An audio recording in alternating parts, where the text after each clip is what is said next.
சாதி சொன்னார்கள், மதம் சொன்னார்கள், சாராயம் கொடுத்தார்கள், சாப்பாடு கொடுத்தார்கள், பணம் கொடுத்தார்கள், மூக்கத்தி கொடுத்தார்கள், அண்டா மிக்சி கிரைண்டர் எல்லாம் கொடுத்தார்கள்.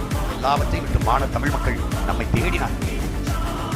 தேடல் மக்களுடைய அப்ப அதுல தேடி இவ்வளவு தூரம் ஒரு அங்கீகரிக்கப்பட்ட ஒரு கட்சியா 8.2 விழுக்காடு கொடுத்து இவ்வளவு தூரம் கொண்டு வந்திருக்கிறார். வரலாற்றில் மிகப்பெரிய மாறுதல்.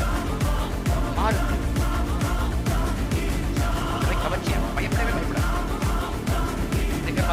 தம்பியை பார்த்து பயப்படுவேன், பயப்படுவேன், என் பிள்ளைகள் பயப்படுவாங்க. ஏன் இந்த மண்ணை மக்கள் உண்மையிலேயே பேரன்பு கொண்டு நேசிக்கிற எவனும் பயப்படுவான். ஏன் பயப்படுவான்?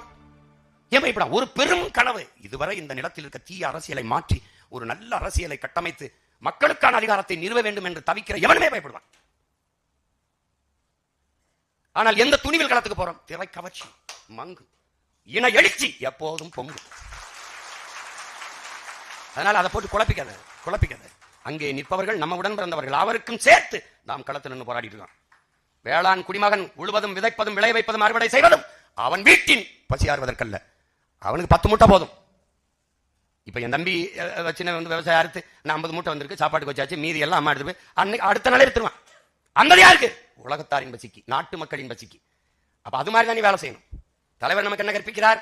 நம் விடுதலை ஆதரிப்பவர்கள், ஆதரிக்காதவர்கள், ஏற்பவர்கள், எதிர்ப்பவர்கள் எல்லாருக்குமான தேசம்தான் நாம் அடைய போராடுறோம். அப்படின்னா யாருக்கு? எல்லாருக்கும் சேர்த்தா நம்ம